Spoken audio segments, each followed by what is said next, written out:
Question 41 number देखिए, यदि A B तथा सी डी किसी वृत्त की दो बराबर बराबर चाप कर्ण है तो सिद्ध करना है कि ए सी जो होगा बी डी के समांतर होगा।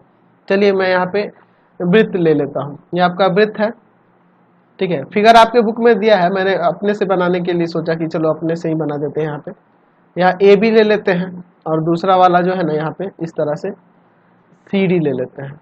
यहाँ ए बी और यह सी डी है, ठीक है। यह दोनों वृत्त के बराबर चाप कर्ण है, बराबर जीवाएं हैं। अच्छा, वृत्त का केंद्र मैं यहाँ पे ओ ले लेता हूँ।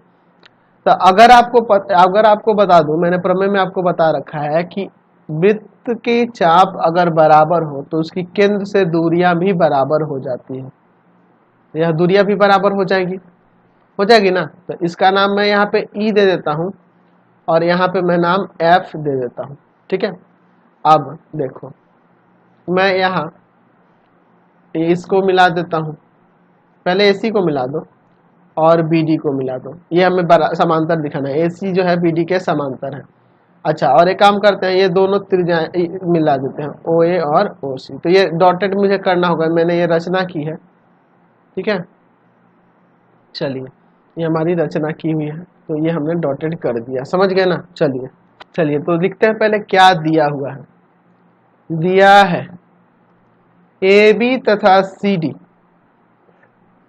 समान वृत्त की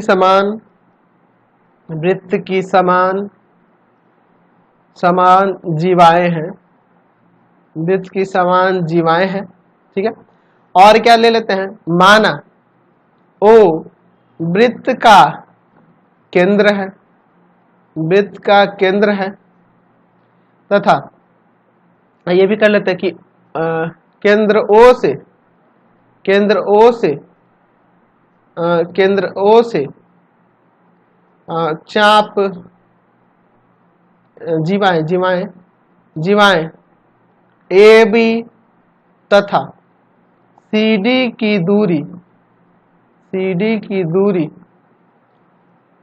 क्रमशः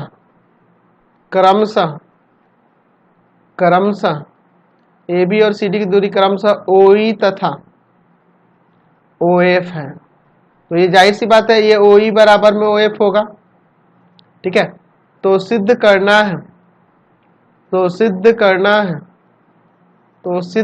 है कि ये AC जो है ना समांतर है BD के, यह AC समांतर है BD के, इसे हम लोग साबित करना है। चलिए इसे साबित करते हैं हम लोग। चलिए तो इसमें रचना भी चाहे तो लिख सकते थे, रचना में कि O से A तथा C को मिलाया, ये दो काम किए हैं, C को मिलाया। चलिए अब इसका प्रमाण देखो, बहुत ही सिंपल सा है, ठीक है। साबित करने के लिए देखो, हम लोग पहले क्या करते हैं कि इन दोनों छोटे त्रिभुजों को सर्वांग करते हैं। त्रिभुज OAE तथा त्रिभुज OCF में, ठीक है। दोनों त्रिभुजों में OAE और OCF में दोनों को देखिए क्या क्या होगा। यहां पर एंगल OEA बराबर में एंगल OFC हो जाएगा, प्रत्येक 90। अच्छा, OA बराबर में OC हो जाएगा, वृत्त की त्रिज्याएं हैं। और OE बराबर में OF हो जाएगा, ये हमारे पास दिया हुआ है ऊपर जो है। या आपको पता है कि आपको यह भी पता है कि समान जीवाओं की केंद्र से दूरी बराबर होती है, भी लिख सकते हैं। समान जीवाओं की केंद्र से दूरी बराबर होती है, बराबर होती है। चलिए तो त्रिभुज OAE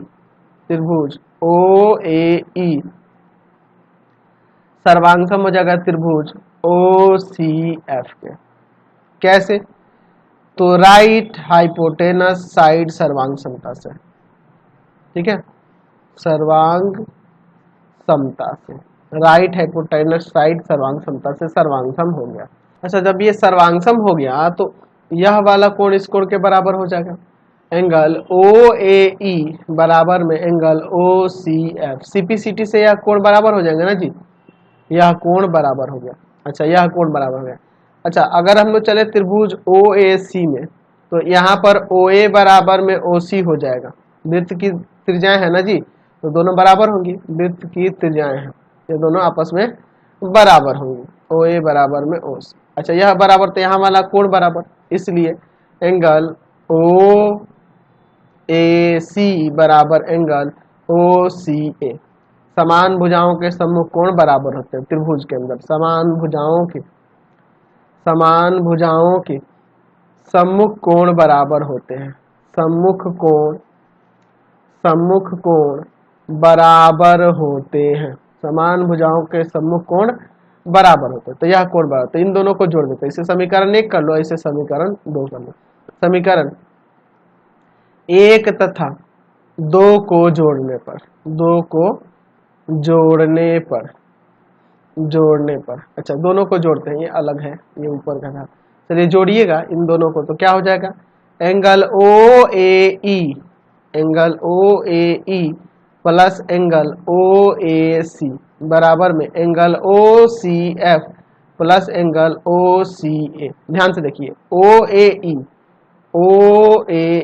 और ओ ए सी ये दोनों मिलके ये पूरा एंगल हो जाएगा, ठीक है, तो यहाँ पे हो जाएगा एंगल सी ए ई बराबर में, यहाँ पे देखो ओ सी एफ और ओ सी ए ये दोनों मिलके ये पूरा हो जाएगा angle A C F, angle A C F हो जाएगा,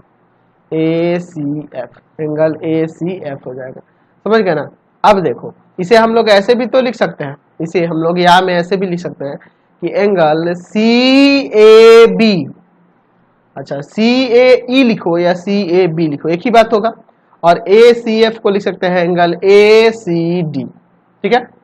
चलिए, अच्छा चूंकि हम लोग देख रहे हैं कि ए बी और या सी डी यह दोनों जीवाएं हैं, समान जीवाएं हैं, तो जीवाएं हैं तो जीवाओं के ये जो बिंदु देख रहे हैं ए बी और सी डी ये वृत्त पर है, वृत्त पर है और वृत्त पर है, इसलिए यह ए सी डी बी आपका क्या हो जाएगा, एक चक्रीय चतुर्भुज होगा, है ना, ए सी डी बी एक चक्रीय चतुर्भुज है, चक्रीय चतुर्भुज है। तो चक्रीय चतुर्भुज के सम्मुख कोणों का योग क्या होता है, सम्मुख कोणों का योग 180 डिग्री होता है।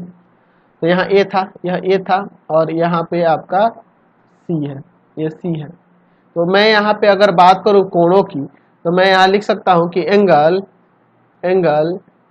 बी ए सी, या ऐसे भी लिख सकता हूँ बी ए सी लिखूं या फिर सी ए बी लिख दूं, सी ए बी जो ऊपर नाम है वही लेकर चलता हूँ, एंगल सी ए बी यानी यह वाला कोण और plus angle B D C, angle B D C बराबर में 180 डिग्री हो जाएगा ना जी। चक्रीय चतुर्भुज के सम्मुख कोणों का योग 180 डिग्री होता है, एंगल सी ए बी और angle B D C 180 degree हो जाएगा। अच्छा देखो, इन दोनों का योग 180 हुआ। अच्छा, मैं यहाँ पे सी ए बी को हटाकर ए सी डी भी लिख सकता हूँ, एंगल ए सी डी, क्योंकि यह दोनों आपस में बराबर है, और एंगल यहाँ बी डी सी बराबर में 180 डिग्री। देखो ए सी डी यह वाला कोण और बी डी सी यह वाला कोण, दोनों एक ही तरफ के अंतः कोण हुए ना, एक ही तरफ के अंतः कोण के प्रतिलोम से, अंतः कोण के प्रतिलोम से, एक ही तरफ के अंतः कोण के प्रतिलोम से क्या हो जाएगा, ये दोनों जब 180 हो जा रहा है इसलिए यहाँ पे आ जाएगा AC समांतर BD, ये आपका प्रमाणित हो गया। तो इस वीडियो में इतना ही, नेक्स्ट वीडियो में आगे क्वेश्चन को देखेंगे। प्लीज आप मेरे तीनों चैनल को सब्सक्राइब करेंगे। पहला चैनल है pathfinder classes Chhapra, pathfinder classes Chhapra. दूसरा है भारती भवन रविकांत सर, भारती भवन भारती भवन रविकांत सर और तीसरा चैनल है रविकांत सर। तीनों चैनल को सब्सक्राइब करेंगे और इससे संबंधित नोट्स के लिए आप सीधे www.ravikantsir.in पे जाएंगे, ravikantsir.in पर जाएंगे और वहां से सभी क्लासेस के नोट्स आप डाउनलोड कर सकते हैं। Thanks for watching the video.